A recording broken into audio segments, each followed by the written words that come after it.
everyone, welcome to my channel, that is UPSC preparation with Khushbu Singh Rajput. So in this particular video I am going to analyze paper 1 of prelims 2020 जो कि आज ही held हुआ है 4th of October. ठीक है, तो इसको analyse करेंगे हम लोग. इसमें सोल्यूशन नहीं, आपको एनालिसिस बताऊंगी सो दैट आप अपना जो नेक्स्ट मतलब नेक्स्ट लेवल जो है, I mean to say that 2021 वाले, 22 वाले, 23 वाले जो भी इन ईयर्स में अपीयर होने जा रहे हैं, तो उन लोगों के लिए बहुत ही ज़्यादा हेल्पफुल रहेगा ये video.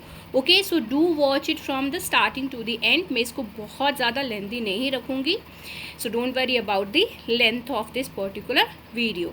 So this is being presented by me. I am Khushbu. I'll show you the paper also. मैं आपको पेपर भी शो करूँगी कैसा आया था प्रीलिम्स का, बट उससे पहले थोड़ा सा एनालिसिस कर लेंगे. Analysis in the sense, in the very short way I will tell you कि आपको किस चीज़ को कैसे पढ़ना है एंड ऑल.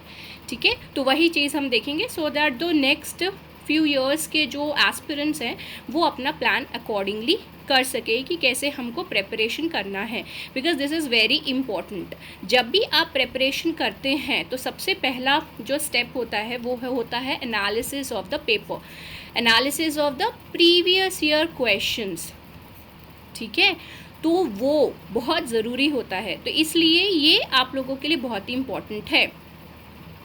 इसके अलावा जो लोग इस साल अपीयर हुए हैं उनके लिए भी एनालिसिस इम्पॉर्टेंट रहेगी, बट मोस्टली जो कि अभी they are going to appear in the next और सो ऑन नेक्स्ट ईयर या फिर उसके आगे जो भी अपीयर होने वाले हैं उनके लिए ज़्यादा बेनिफिशियल रहेगा ये.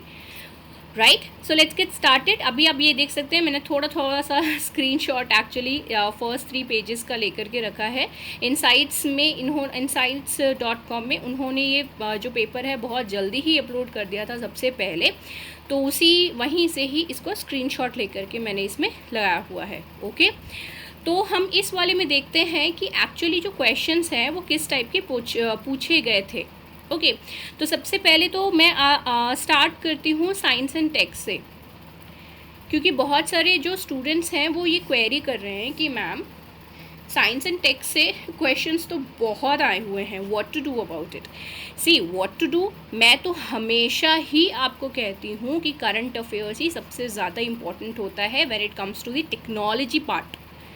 ठीक है, टेक्नोलॉजी पार्ट से, सो साइंस एंड टेक मतलब करंट अफेयर्स.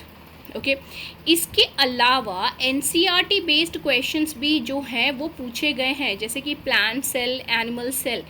किसी ने भी कभी भी एक्सपेक्ट नहीं किया होगा, किसी ने भी एक्सपेक्ट नहीं किया होगा कि इस टाइप के क्वेश्चंस भी यूपीएससी पूछेगी. So unexpected, expect the unexpected from the UPSC. So plant cell, animal cell के बारे में पूछा है. मैंने अपने कुछ क्लासेस में ऑनलाइन जहाँ पे मैं पहले पढ़ाती थी उस प्लेटफॉर्म पे प्लांट्स एंड एनिमल सेल से रिलेटेड भी मैंने कुछ क्वेश्चंस जो थे पुट फॉरवर्ड किए थे एनसीईआरटी से. ओके, तो एनसीईआरटी आपके लिए बहुत इंपॉर्टेंट हो जाती है. प्लीज़ इसको कवर करिएगा 6th to 10th class, please do cover it. This is for the upcoming for the upcoming exam prelims के लिए मैं आपको कह रही हूँ. एंड प्लस एक और चीज़ मैं बता दूँ, थ्रू आउट द पेपर अगर आप पूरे पेपर को ढंग से एनालिसिस करें, ढंग से देखें, तो पूरे पेपर में आपसे एक ही चीज़ का सबसे ज़्यादा डिमांड करता है आपसे, and that is your concept clarity. Okay, तो बहुत सारे लोग पूछते हैं कि मैम हम प्रीलिम्स का प्रिपरेशन पहले करें कि मेंस का प्रिपरेशन पहले करें. ऐसा कुछ नहीं होता है. You have to prepare together, क्योंकि मेंस में आपको थोड़ा इन डेप्थ जाना होता है. राइट, तो अगर आप मेंस का वैसे प्रिपरेशन करेंगे तो ऑब्वियस सी बात है कि आपको प्रीलिम्स का भी प्रिपरेशन हो रहा है, क्योंकि वहाँ पे कॉन्सेप्ट क्लैरिटी हो रही है. ओके, कॉन्सेप्ट बेस्ड क्वेश्चंस आपको पूछे जा रहे हैं. ओके, सो प्लीज़ इनको साथ में ही करना है कवर, एंड अपने कॉन्सेप्ट्स को क्लियर रखें. किसी भी चीज़ को रट्टाफाई नहीं करना है. This is not your university exam और योर कॉलेज और school exams. This is not like that. So concept पे फोकस रखना है. इफ़ यू फील लाइक कि मैं तो बहुत अच्छा से रट के सारा चीज़ जाएंगे, तो भाई ऐसा कुछ नहीं होने वाला. You are not going to crack this exam. Okay, so NCERT 6th to 10th ज़रूर कवर कर ले. Please start from the lower classes only. बहुत सारे लोग हैं जो कि मैं सुन रही हूँ कह रहे हैं कि अपर क्लास से लोअर क्लास में जाइए, आपका इंटरेस्ट फिनिश अप हो जाएगा. You won't be able to complete. Starting के क्लासेस के जो बुक्स हैं बहुत ही थिन है एंड बहुत ही ईजी कॉन्सेप्ट है, तो बहुत जल्दी जल्दी कवर हो जाएगा। तो ये जल्दी जल्दी जो चीज़ कवर हो जाएगी तो उसके लिए इतना टेंशन क्यों लेना कि भाई हम लोअर क्लास से स्टार्ट करें कि अपर क्लास से स्टार्ट करें। Okay, start from the lower class only, do this, right. So NCERT based questions plus current affairs. अब करंट अफेयर्स हम कहाँ से कवर करें? सबसे बेस्ट सोर्स होता है न्यूज़पेपर। ओके, न्यूज़पेपर से ज़्यादा बेस्ट सोर्स और कोई नहीं है। Okay, and if you don't like to make notes, आप कुछ मैगजीन्स रेफ़र कर सकते हैं। बहुत सारे इंस्टीट्यूट्स जो हैं वो मैगजीन्स लॉन्च करते हैं, तो आप उनको रेफ़र कर सकते हैं। ओके, तो you can go for vision IAS, insights, या फिर ओनली आईएएस। ओनली आईएएस भी बहुत अच्छा है, तो you can go for this one as well, right. तो इस न्यूज़पेपर खुद से ज़रूर पढ़ें एंड उसके अलावा मैगजीन्स आप इसमें से देख सकते हैं। साइंस एंड टेक 2019 में भी साइंस एंड टेक से अच्छे खासे क्वेश्चंस आए हुए थे। ओके, 2019 में भी। तो ये एक बहुत ही इम्पॉर्टेंट पार्ट हो गया है साइंस एंड टेक। आज के डेट में देखिए टेक्नोलॉजी बहुत ही इम्पॉर्टेंट हो गई है, तो ऑब्वियस सी बात है यूपीएससी बहुत सारे क्वेश्चंस जो है इससे पूछ रही है। नाउ द हमारा नेक्स्ट हम देखते हैं पॉलिटी का। देखिए ओवरऑल मैं बोलूँ, पॉलिटी के जो क्वेश्चंस थे वो सुपर डैम इजी थे। It was very easy. अगर आपने ध्यान से पढ़ा होगा, थोड़ा सा भी ध्यान से पढ़ा होगा आपने पॉलिटी, तो पॉलिटी के क्वेश्चंस आप बहुत ईजिली क्रैक कर लेंगे। ऑल ओवर अगेन एनसीईआरटी की इम्पोर्टेंस यहाँ पर भी आती है। लेजिस्लेटिव एंड द एग्जीक्यूटिव का डिफरेंस जो है, लेजिस्लेचर एंड एग्जीक्यूटिव का, तो आपको वो क्लैरिटी जो है वो बेसिकली आपको एनसीईआरटी से ही मिलती है। ओके, तो NCERT is very important. So all over again NCERT अपना ज़रूर कवर करिएगा। उसके अलावा ऑब्वियसली बात है एम लक्ष्मीकांत, वो तो नॉन रिप्लेसेबल है। ये दोनों ही चीज़ों को आप रिप्लेस नहीं कर सकते। डायरेक्टली लक्ष्मीकांत पे मत जंप करिए। First of all cover your NCERT and then go for this one.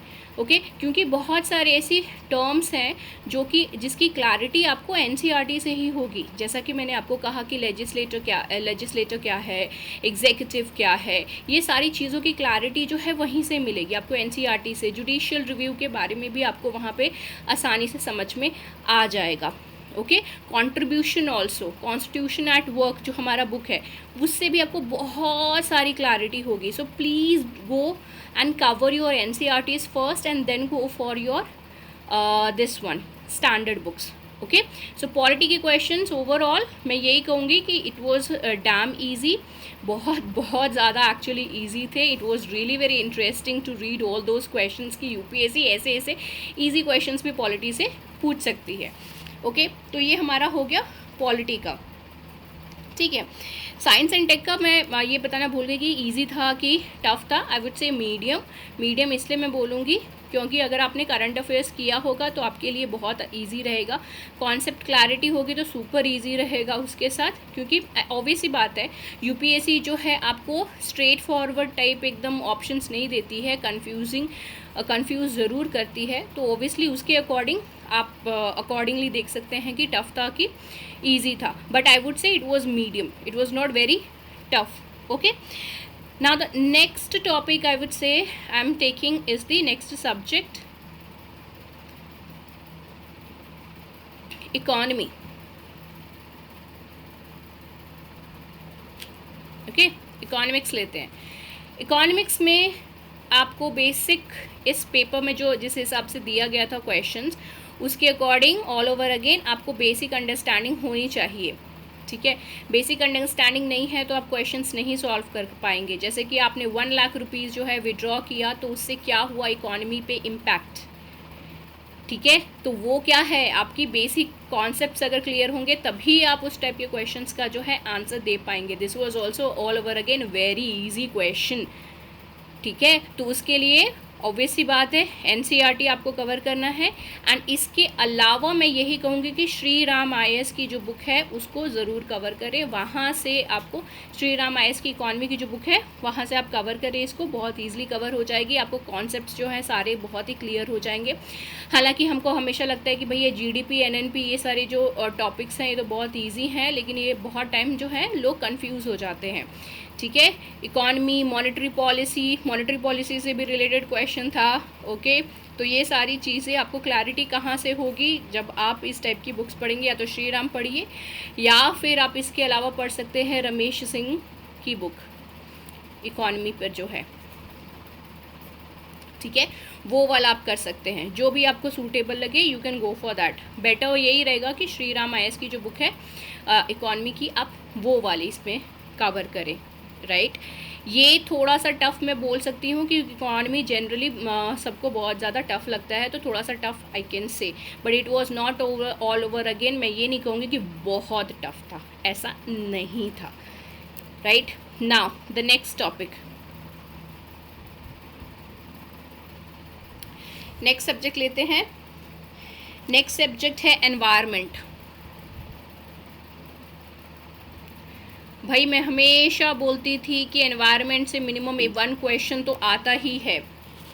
Environment से बेसिकली 1 क्वेश्चन जो है वो आता ही है प्रीलिम्स में, बट ऑब्वियसली बात है, मैंने मिनिमम कहा था, बट मिनिमम से हमेशा ज़्यादा ही आता है यहाँ पे प्रीलिम्स में क्वेश्चंस। ओके, तो parks, national parks, reserves and all, right, उससे and plus as I told you always I use to focus on this thing कि जितने भी शेड्यूल्स हैं प्लीज़ वाइल्ड लाइफ के सारे शेड्यूल्स को ध्यान से अच्छे से पढ़ लें। आई ऑलवेज यूज़ टू से दिस थिंग। देखिए फिर से सही हो गया ना ये चीज़। शेड्यूल 6 के बारे में आपसे पूछा था कि प्लान्स को अगर शेड्यूल 6 में है तो उससे रिलेटेड फिर आपको ऑप्शंस दिए हुए थे कि कौन सा ट्रू होगा, राइट। सो सारे शेड्यूल्स जो हैं वाइल्ड लाइफ प्रोटेक्शन एक्ट के उसको कवर कर लीजिए अच्छे से। That is very very important. Prelims में, मेंस में, हर जगह आपको बहुत ही ज़्यादा हेल्पफुल रहेगा। Okay, so national parks, reserves, wild life sanctuaries and all, ये सारी चीज़ें बहुत ही इंपॉर्टेंट है। कौन सा एनिमल जो है, कौन सा स्पीशी जो है, कौन से पार्क में, बायोस्फीयर रिजर्व में, कौन से वाइल्ड लाइफ सैंक्चुरी में ज़्यादा फोकस के साथ उसको उनको सेव करने की कोशिश करी जा रही है, तो वो भी चीज़ें बहुत इंपॉर्टेंट है। इस बार फिर से टाइगर के ऊपर क्वेश्चन पूछा गया था, ठीक है, तो वो बहुत इंपॉर्टेंट हो गया। मैप बेस्ड क्वेश्चन पूछा गया, मैप बेस्ड क्वेश्चन। अभी जो है नॉर्थ इंडिया बहुत ज़्यादा न्यूज़ में, north India basically Jammu and Kashmir बहुत ज़्यादा न्यूज़ में था लास्ट ईयर से ही। इतना सुपर इजी क्वेश्चन उन्होंने पूछा सियाचिन ग्लेशियर से लेकर के। I just can't believe my eyes, I just can't believe my eyes कि सियाचिन ग्लेशियर जैसा इतना इजी सा मैप बेस्ड क्वेश्चन उन्होंने पूछा है यूपीएससी से। आप वेरी इजीली एलिमिनेशन मेथड से निकाल सकते थे। You just need to know कि गिलगिट कहाँ है, दिस अक्साई चिन कहाँ है, सियाचिन ग्लेशियर कहाँ है, and then accordingly you can make it out कि एक्चुअली कहाँ पे हो सकता है, नॉर्थ ऑफ गिलगिट में या फिर east of Siachen sorry this Aksai Chin में कहाँ पे हो सकता है, राइट। तो एलिमिनेशन मेथड से आप इसका आंसर बहुत ही ईजिली निकाल सकते थे। तो this was all over again a very super easy question. So map based question से, मैप से रिलेटेड लोग जनरली बहुत डरते हैं कि कैसे सॉल्व होगा, बहुत ही ईजी क्वेश्चन था। I will show you in the paper also, right. तो रिजर्व्स, रिवर्स, ठीक है, रिवर के पास कौन, कावेरी रिवर के ऊपर क्वेश्चन पूछा गया था, ठीक है। तो वो environment based question, map based questions पूछे गए हैं। बेसिकली ज्योग्राफी से उतने ज़्यादा क्वेश्चंस नहीं आते हैं, ठीक है, बट ज्योग्राफी से भी क्वेश्चन आया हुआ है, बट बेसिकली आपको एनवायरनमेंट एंड मैप से ज़्यादा क्वेश्चंस आए। एंड दोनों में भी कंपेयर करें तो एनवायरनमेंट से ज़्यादा क्वेश्चंस आपको पूछे गए थे। एनवायरनमेंट हमेशा से ही बहुत ही इंपॉर्टेंट रहा है when it comes to the prelims, बहुत ही इंपॉर्टेंट रहा है। यूपीएससी बहुत ही इंपॉर्टेंस देती है एनवायरनमेंट को। ओके, नाउ अब हमारा जो नेक्स्ट टॉपिक देखते हैं, नेक्स्ट टॉपिक है हमारा हिस्ट्री।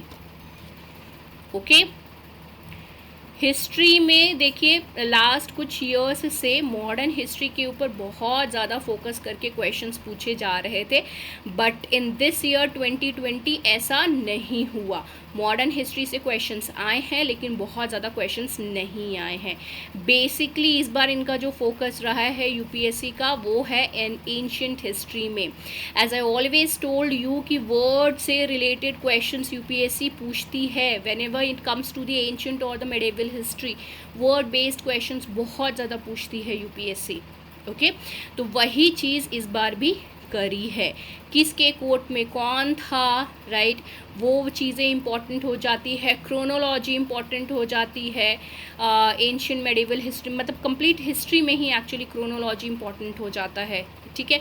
तो ये एंशियंट हिस्ट्री से इस टाइप के क्वेश्चंस जो हैं यूपीएससी ने पूछे हैं, ओके। तो इस बार एंशियंट हिस्ट्री से बहुत सारे क्वेश्चंस आए थे, आर्ट एंड कल्चर बेस्ड भी क्वेश्चंस आए थे, बट बेसिकली एंशियंट हिस्ट्री से बहुत सारे क्वेश्चंस आए हैं, ठीक है।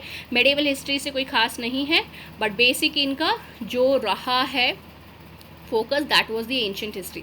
एंड इन्हीं सारी चीज़ों की वजह से मैंने हमेशा कहा है कि तमिलनाडु की क्लास 11th की और क्लास 12th की बुक्स को कवर करें, कृपया करके इन्हीं दोनों बुक्स को कवर करें। अगर आप चाहते हैं कि हाँ भाई हम एग्ज़ाम को क्लियर करें, तो एंशियंट और मेडिवल हिस्ट्री के लिए तमिलनाडु की क्लास 11th और 12th की बुक को कवर करें। हिंदी मीडियम स्टूडेंट्स क्या कर सकते हैं, आप एनसीईआरटी ही कवर करिए, ठीक है, क्योंकि ये तमिलनाडु की बुक जो है वो हिंदी में अवेलेबल नहीं है, इसलिए इसमें कवर करें। प्लस इसकी समरी जो है मैं अपलोड कर दूंगी, तो ये हिंदी मीडियम स्टूडेंट्स के लिए भी अच्छा ईजी हो जाएगा, तो don't worry about it. But in the mean time तब तक आप एनसीईआरटी को ही कवर करें। नाउ द नेक्स्ट वन हमारा क्या हुआ, इंटरनेशनल रिलेशनशिप, यानी करंट अफेयर्स ही है एक तरीके से, बट इंटरनेशनल रिलेशनशिप्स। तो बेसिकली यहाँ पे इंटरनेशनल रिलेशनशिप और you can say the current affairs based questions, तो G20 से आपसे क्वेश्चंस पूछे गए, इंटरनेशनल ऑर्गेनाइजेशन से, इंटरनेशनल कन्वेंशंस, ओके। तो ये इस टाइप के क्वेश्चंस जो हैं इस बार 2020 में पूछे गए हैं। ओवरऑल अगर मैं 2020 का जो पेपर को if I have to rate, it was not very tough. You can expect कि करंट अफेयर जो कट ऑफ है वो थोड़ा हाई जाएगा इस बार से। इस बार आपको प्रिपरेशन करने के लिए भी अच्छा खासा टाइम मिला था, लोगों ने बहुत अच्छा परफॉर्म किया होगा, I am damn sure about this thing, right. तो कट ऑफ जो है इस बार से ज़्यादा ही जाएगा, कम नहीं आएगा, right. Most of the questions जो हैं इस बार के वो आपके एलिमिनेशन मेथड से ही कवर हो जाने वाले थे। तो all over again elimination method जो है वो हमारे लिए बहुत ही ज़्यादा इम्पॉर्टेंट है। तो एलिमिनेशन मेथड को अच्छे से प्रैक्टिस करने के लिए मैंने हमेशा से आपको कहा है, एंड फिर से मैं कह रही हूँ, जो भी नेक्स्ट ईयर अपीयर होने वाले हैं 21, 22 में, 23 में, 24 में, सो ऑन में, आपका टारगेट अगर यूपीएससी सीएसई है तो you have to follow this thing, elimination method को सीखिए, ओके। तो ये था हमारा कि पेपर किस टाइप का एक्चुअली आया, ठीक है, ये पेपर हमारा एक्चुअली किस टाइप का आया। अब मैंने जैसे कि अब कुछ चीज़ें जैसे मैं आपको समझा दी कि प्रिपरेशन एक्चुअली आपको कैसे करनी है। एक और चीज़ मैं बता दूँ, यूपीएससी का जो ये पैटर्न है वो चेंज होता रहता है, तो इसको लेकर के बहुत ज़्यादा पैनिक होने की ज़रूरत नहीं है। पहले यूपीएससी पॉलिटी और मॉडर्न हिस्ट्री से बहुत क्वेश्चंस पूछती थी, साइंस एंड टेक से भी लास्ट ईयर अच्छा खासा क्वेश्चन पूछी थी। इस बार इन्होंने पॉलिटी से भी क्वेश्चन पूछा है, साइंस एंड टेक से भी क्वेश्चन पूछा है, हिस्ट्री से भी क्वेश्चन पूछा है, हिस्ट्री में जो कि मॉडर्न और एंशिएंट में बहुत ज़्यादा फोकस किया था उन्होंने। इकोनॉमी से भी अच्छे खासे क्वेश्चंस, इकोनॉमिक्स से भी अच्छे खासे क्वेश्चंस पूछे हैं, तो काफ़ी कुछ उन्होंने इस बार पूछा है इस बार के पेपर में। पहले ज़्यादातर वो इसी टाइप से पूछते थे, इसी टाइप के क्वेश्चंस ज़्यादा, इनमें से ज़्यादा क्वेश्चंस पूछते थे, लेकिन इस बार इन्होंने इन सबको दिया है बहुत ही ज़्यादा इम्पोर्टेंस, एंड प्लस एनवायरनमेंट को भी बहुत इम्पोर्टेंस दिया है, ओके। तो आप एक सिग्नल ये समझ सकते हैं कि कोई भी सब्जेक्ट को हल्के में ना ले, सबको बहुत ही अच्छे से प्रिपेयर करें, ओके। तो पैटर्न चेंज होता रहता है, एक जैसा पैटर्न नहीं रहता, ये चीज़ ध्यान में हमेशा रखिए। सीसेट पेपर 2 अभी हो रहा है, तो थोड़ी देर में जब वो हो जाएगा तो उसको एनालिसिस करके मैं उसको भी अपलोड करूँगी कि कैसा आया था पेपर, आपको कैसे अप्रोच रखना है नेक्स्ट टाइम के लिए, ओके। नाउ मैं आपको ये बता दूँ कि क्या क्या चीज़ें आपको अब ध्यान में रखनी है। Please cover your NCERTs, there is no excuse for that. NCERT cover करेंगे उसके बाद ही, एंड प्लीज़ लोअर क्लास से अपर क्लास की तरफ जाएं, अपर से लोअर में नहीं आए प्लीज़, ये मेरी रिक्वेस्ट है, क्योंकि उससे आपको ही ज़्यादा हेल्प रहेगा, राइट। नेक्स्ट है उसके बाद आप स्टैंडर्ड बुक्स को कवर करिए, pardon for my hand writing, उसके बाद आप स्टैंडर्ड बुक्स को कवर करिए, राइट। इन दोनों को ही कवर करते वक्त हमेशा आपको ये चीज़ रखनी है ध्यान में कि आपको कॉन्सेप्ट क्लियर करना है। भले ही एक टॉपिक को पढ़ने में आपको ज़्यादा टाइम लगे, लेकिन फिर भी आपकी जब तक कॉन्सेप्ट क्लियर नहीं होती है, आप समझ नहीं जाते उस चीज़ को, आगे मत बढ़िए। अदरवाइज़ आप सिर्फ सिलेबस कंप्लीट करेंगे, क्लियर करने वाला काम नहीं कर पाएंगे। ओके, तो कॉन्सेप्ट क्लैरिटी के लिए ये चीज़ ध्यान में रखें। बहुत सारे लोग मुझे बोलते हैं अरे मैम वो लोग जो हैं हमको एक्स्ट्रा नोट्स प्रोवाइड करेंगे, हमको सप्लीमेंट्री मटेरियल प्रोवाइड करेंगे। अगर आप ये इन दोनों चीज़ों को ही ध्यान से पढ़ लेंगे ना बाबू, तो एक चीज़ या ध्यान में रखिएगा, आपको कोई ज़रूरत नहीं पड़ेगी इन एक्स्ट्रा नोट्स की, और एक्स्ट्रा नोट्स कवर करने का आपको टाइम ही नहीं मिलेगा अगर आप ये एनसीईआरटीज़ और स्टैंडर्ड बुक्स को ध्यान से कवर करें। प्लस ऑब्वियसली बात है कि आपको आंसर राइटिंग प्रैक्टिस करनी है, करंट अफेयर्स यानी कि न्यूज़पेपर पढ़ना है एंड ऑल, उनके नोट्स करने हैं, तो ये सारी चीज़ें, और प्लस आपको ऑप्शन करना है। ये सारे करते करते में भैया आपको एक्स्ट्रा नोट्स की ज़रूरत ही नहीं है। जो बेसिक चीज़ें हैं वही आप कवर कर लेंगे ढंग से, आपका पेपर जो है वो आराम से क्लियर हो जाएगा। उसके लिए आपको ये सब करने की ज़रूरत नहीं है एक्स्ट्रा नोट्स की। You just don't need it, please don't go for it. You have to be a collector. आपको डीएम बनना है या फिर मटेरियल कलेक्टर बनना है, दैट्स योर चॉइस। मेरा काम था बता देना, rest is your choice, what you want to do. अगर आपको किसी के ट्रैप में फंसना है तो फंसिए। ऑनलाइन लेक्चर्स या फिर ऑफलाइन लेक्चर्स पे डिपेंडेंसी जो है उसको कम कर दें, ठीक है, उसकी डिपेंडेंसी को कम कर दें, क्योंकि जब तक आपकी ही खुद की अंडरस्टैंडिंग नहीं होगी, भले कोई कितना भी अच्छे से पढ़ा के चले जाए, कोई फ़र्क नहीं पड़ने वाला, राइट। तो हमेशा पूरे टाइम किसी पर्टिकुलर चैनल पे, पर्टिकुलर वेबसाइट पे आप हमेशा वीडियोस देखते रहें, या फिर यूट्यूब पे पूरे दिन चिपके रहें और सोचें कि भाई हमारी आज की बहुत सारी पढ़ाई हो गई है, तो please you are wrong. So dependency वहाँ से कम करिए, राइट। तो ये सारी चीज़ें हैं। साइंस एंड टेक को से डरने की ज़रूरत नहीं है, मैं फिर से रिपीट कर दे रही हूँ। You just need to be focus, and focus in the sense कि करंट अफेयर्स कवर करिए और एनसीईआरटी साइंस के लिए कवर करिए, ठीक है। टेक्नोलॉजी के लिए तो ऑब्वियसली बात है कि टेक्नोलॉजी का मतलब अपडेटेड जो आएंगी चीज़ें न्यूज़ में, वो ऑब्वियसली बात है उसी से ही क्वेश्चंस पूछेगा आपसे यूपीएससी। ऐसा तो है नहीं कि भाई पुरानी चीज़ों से पूछेगा, राइट। कंपैरिजन हो सकती है, दैट्स अ डिफरेंट थिंग। तो साइंस, एनसीईआरटी, टेक्नोलॉजी, ऑब्वियसली बात है you have to go for the current affairs. And UPSC हमेशा टेक्नोलॉजी और साइंस एंड टेक और प्लस इकॉनमी वाले जो क्वेश्चंस हैं वो बेसिकली करंट अफेयर्स वाले ही पूछती है। Okay, so this is the one. एक बार मैं आपको पेपर दिखा देती हूँ कैसा है paper. As you can see over here, right. तो नैनो ट्यूब, ठीक है, यहाँ पे आप देख सकते हैं कार्बन नैनो ट्यूब्स से रिलेटेड जो क्वेश्चन है वो यूपीएससी पूछी है, ठीक है। अच्छा, ये तो स्कैंड है, sorry. So carbon nano tube, यहाँ पे आप देख सकते हैं लीज़ा, इससे रिलेटेड क्वेश्चन था। Genetic changes, right. स्प्रेइंग, यहाँ पे ड्रोन से रिलेटेड आपसे क्वेश्चन था। यहाँ पे कॉन्जुगेट वैक्सीन से रिलेटेड क्वेश्चन था। ओके, तो राइट, अब साइंस रिलेटेड आपको क्वेश्चंस यहाँ पे पूछे गए। ये वाला क्वेश्चन की मैं बात कर रही थी। If you withdraw 1 lakh rupees in cash from your demand deposit account at your bank, the immediate effect on aggregate money supply in the economy will be what, right. तो ये एक चीज़ हो गया। आप यहाँ पे देख सकते हैं कि मॉडर्न हिस्ट्री से रिलेटेड क्वेश्चंस हैं। यहाँ पे मॉडर्न हिस्ट्री से रिलेटेड क्वेश्चन, यहाँ पे ये भी देख सकते हैं कि उलगुलन से रिलेटेड क्वेश्चन है, और it is also known as the great tumult. बहुत सारे लोगों ने इसके बारे में पढ़ा भी नहीं होगा कि एक्चुअली ये होता क्या है, राइट। एंशिएंट हिस्ट्री से रिलेटेड आपको क्वेश्चंस यहाँ पे मिल जाएंगे। मैंने आपको हमेशा से कहा है कि बुद्धिज़्म बहुत ही फेवरेट टॉपिक रहा है, बुद्धिज़्म जैनिज़्म यूपीएससी का, तो उससे भी रिलेटेड एक क्वेश्चन आया हुआ है। All over again science and tech का आपका आर्टिफिशियल इंटेलिजेंस, ब्लॉकचेन से रिलेटेड क्वेश्चन, यहाँ पे आप देख सकते हैं कि पॉलिटी से रिलेटेड क्वेश्चन है। कितना सुंदर सुंदर इजी देखिए। Which part of the constitution of India declares the ideal of welfare state, कितना सुपर इजी क्वेश्चन है एक्चुअली ये। Preamble of the constitution legal effect है या नहीं, पार्ट ऑफ कॉन्स्टिट्यूशन है या नहीं, वो वाला से बेस्ड क्वेश्चन है, बहुत ही ईजी है।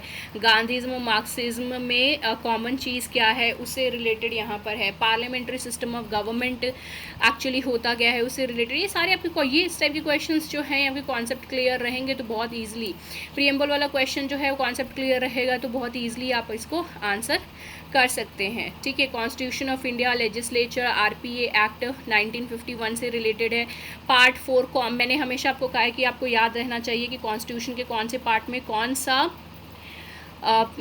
किस चीज़ के बारे में बात हुई है। जैसे पार्ट 3 फंडामेंटल राइट्स, तो पार्ट 4 डीपीएसपी, राइट। तो ये सारी चीज़ें भी आपको पता होनी चाहिए, ओके। तो पार्ट 4 लिख दिया। अगर आपको पता ही नहीं था कि भाई ये डीपीएसपी के बारे में बात कर रहा है तो ये क्वेश्चन को आप कैसे एक्चुअली सॉल्व करते, कैसे प्रोसीड करते, हो ही नहीं पाता। एमपी लैड अभी रिसेंटली न्यूज़ में है, ओके। तो एमपी लैड से बेस्ड क्वेश्चन है। आधार भी न्यूज़ में था। यहाँ पे अनटचेबिलिटी से रिलेटेड क्वेश्चन है, राज्यसभा से भी रिलेटेड क्वेश्चन है। बहुत ही सुंदर सुंदर क्वेश्चन है एक्चुअली। ये वाला जो पेपर है मैंने ऑलरेडी अपलोड कर दिया है अपने टेलीग्राम चैनल पे। मेरे टेलीग्राम चैनल है यूपीएससी प्रेप विद KSR 01। मैं उसका लिंक जो है डिस्क्रिप्शन बॉक्स में आपको प्रोवाइड कर दूंगी, so do join that as well.